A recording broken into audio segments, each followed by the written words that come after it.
বিসমিল্লাহির রহমানির রহিম। যে যেখান থেকে ভিডিওটা দেখছেন সবাইকে সালাম এবং শুভেচ্ছা। আসসালামু আলাইকুম। আজকে নতুনদের জন্য কিছু কথা বলতে চাই। যারা নতুন লাইসেন্স হাতে পেয়েছেন বা ১ বছর হইয়াও গেছে, তাদের জন্য আসলে এই ভিডিওটা করা। আপনি পুরোপুরি ভিডিওটা দেখবেন, তাহলে বিষয়টা বুঝতে পারবেন। প্রথমেই বলবো যে ঠিকাদারি লাইসেন্স করার আগে আপনি আসলে স্বপ্ন দেখছেন, যার জন্যই এই লাইসেন্সটা করছেন। স্বপ্ন দেখাটাই হচ্ছে আপনার জন্য একটা পজিটিভ দিক। অবশ্যই স্বপ্ন দেখবেন, এটা দোষের না।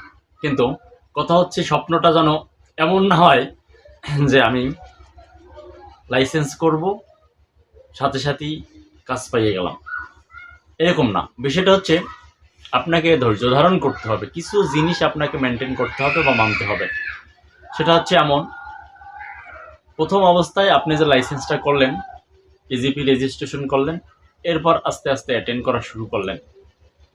তো অ্যাটেন্ড করার ক্ষেত্রে আপনি হুট করিয়াই এক লগে অনেকগুলো নোটিশ পাইছেন, সব নোটিশে অ্যাটেন্ড করবেন না। কারণ এখানে আপনার বোঝার ব্যাপার আছে, অর্থনৈতিক সাপোর্টের একটা ব্যাপার আছে। এই জিনিসগুলো মাথায় রাখবেন। এর চেয়ে বড় বিষয় হচ্ছে আপনি আপনার সৃষ্টিকর্তাকে বিশ্বাস করবেন, হাজির নাজির জানবেন যে আল্লাহ চাইলে সব কিছু সম্ভব। আপনি আস্তে আস্তে আপনার স্বপ্ন বাস্তবায়ন করার জন্য চলতে থাকেন।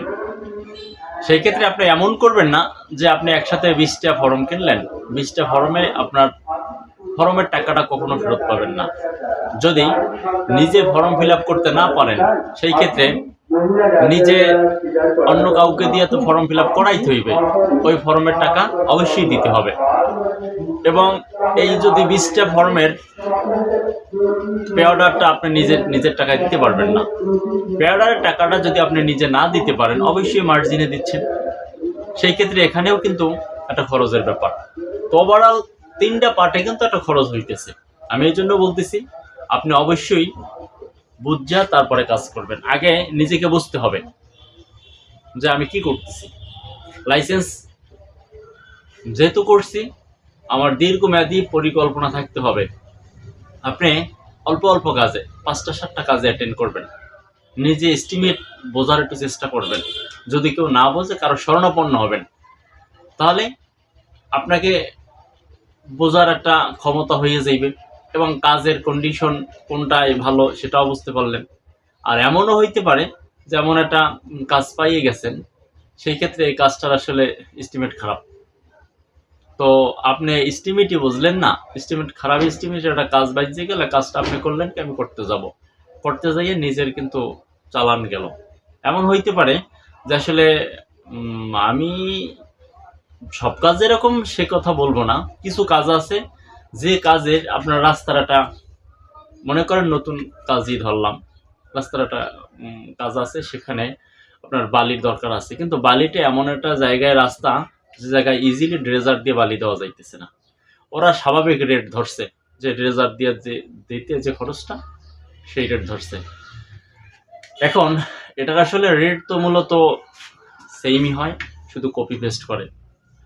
তো রেট ধরছে, যে রেট আপনার ওখানে বালি পড়তে তার চেয়ে অনেক বেশি খরচটা হয়ে গেছে। যদি ওটা ড্রেজারিং করে এক জায়গায় উঠানো হয়, সেখান থেকে আবার কেরিং করে আর ট্রাফিতে করে ওখানে নিতে হয়, তখন কিন্তু অনেক বাড়তি খরচ হয়ে যায়। এজন্য বলছি এস্টিমেটটা বোঝা দরকার। আবার এমন হয় লোকেশনটা এমন একটা বেতাল্য লোকেশন, যেখানে গাড়ি যাইতে চায় না বা গাড়ি যাওয়ার ভালো একটা ব্যবস্থা নাই, তার মানে পরিবহন খরচটা অনেক বেড়ে যায়। এই ব্যাপারটা একটা বিষয় আছে। এরকমের যখন ব্যাটে বলে মিলে না, তখন দুর্ঘটনা হইতে পারে। অতএব আপনি মোটামুটি একটু বোঝার চেষ্টা করবেন, নিজে বুঝে শুনে তারপরে অ্যাটেন্ড করেন। হুটহাট করে অ্যাটেন্ড করে একাধিক ফর্ম কেনার পরে নিজে কোনো একটা প্রজেক্ট হাতে ধরলেন, সেখান থেকে একটা খারাপ ফিডব্যাক আসবে, সেটা যাতে না হয়। এরপরের আর একটা হিসাব হচ্ছে আপনাকে অবশ্যই সৃষ্টিকর্তার প্রতি বিশ্বাস রাখতে হবে। এটা একটা মূল পয়েন্ট। আপনার তকদির বলতে একটা ব্যাপার আছে, এটা আমি বিশ্বাস করি, আপনি বিশ্বাস করেন। আপনি যে ধর্মেরই হন, জানি না যে ভিডিওটা দেখছেন আপনি কোন ধর্মের, আপনি যে ধর্মেরই হন, সৃষ্টিকর্তাকে বিশ্বাস করেন। সৃষ্টিকর্তা যদি আপনাকে চায় একেবারে উপরে, এমন একটা জায়গা যে জায়গায় আপনি কখনোই কল্পনা করেন নাই, সেখানে নিয়ে যেতে পারে। আবার এমনটা যদি হয়, যদি অনুকূল না হয়, এমনও হয় যে একেবারে খারাপ অবস্থা হয়ে যায়। কিন্তু আমি নেগেটিভ দিক বলি না, 100% নিজেও পজিটিভ এবং পজিটিভলি বলি। মানুষ পারে না এমন কিছু নেই। এজন্য আমি বলি মানুষ স্বপ্নের চেয়ে বড়। আপনি যে স্বপ্ন দেখেন তার চেয়ে অনেক কিছু বেশি হইয়া যায়। তার মানে মানুষ স্বপ্নের চেয়েও বড়।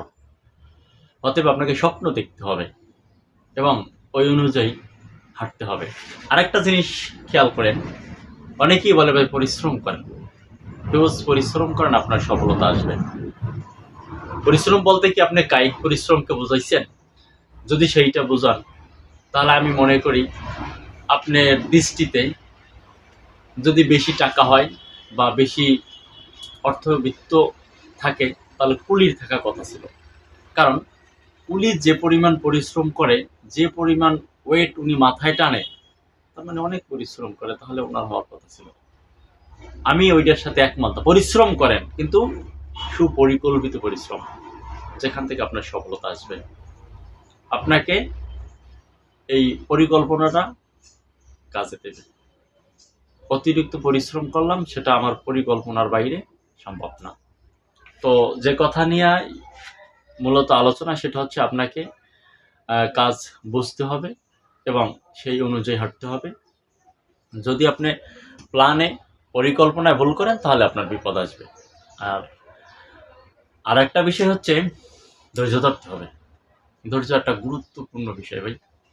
ধৈর্য ছাড়া মানুষের জীবনে সফলতার মুখ দেখা মুশকিল হয়ে যায়। আপনি যে জায়গায় আছেন সেখান থেকে অতি দূরত্ব কিছু করতে চাইবেন না। আল্লাহ চাইলে এখান থেকে ভালো একটা রেজাল্ট দিবে, কিন্তু আপনি অতি দূরত্ব কিছু করতে চাইবেন না, কারণ ধৈর্যর বিকল্প নাই কিছু।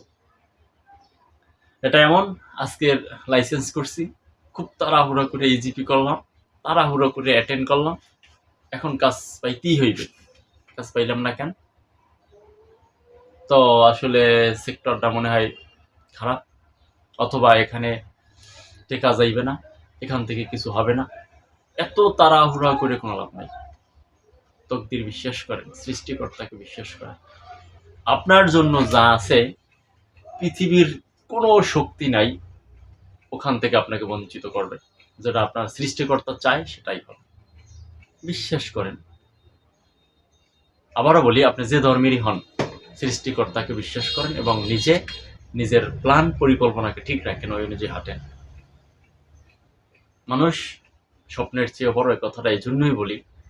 আপনার প্ল্যান পরিকল্পনা সাজাই আপনি যদি হাঁটতে থাকেন, তাহলে আপনি আপনার জায়গাটা দখল করতে পারবেন। আপনি ভাবতেও পারেন নাই যে এই জায়গায় আপনি আসবেন। অবশ্যই একথা সত্য। তো আপনাকে মূল লক্ষ্য স্থির করতে হবে, ধৈর্য ধারণ করতে হবে এবং পরিকল্পনা মাফিক কাজ করতে হবে, তাহলে আপনার জীবনে সফলতা আসবে। আজকের এ পর্যন্ত, আবার দেখা হবে অন্য কোনো ভিডিওতে। আল্লাহ হাফেজ।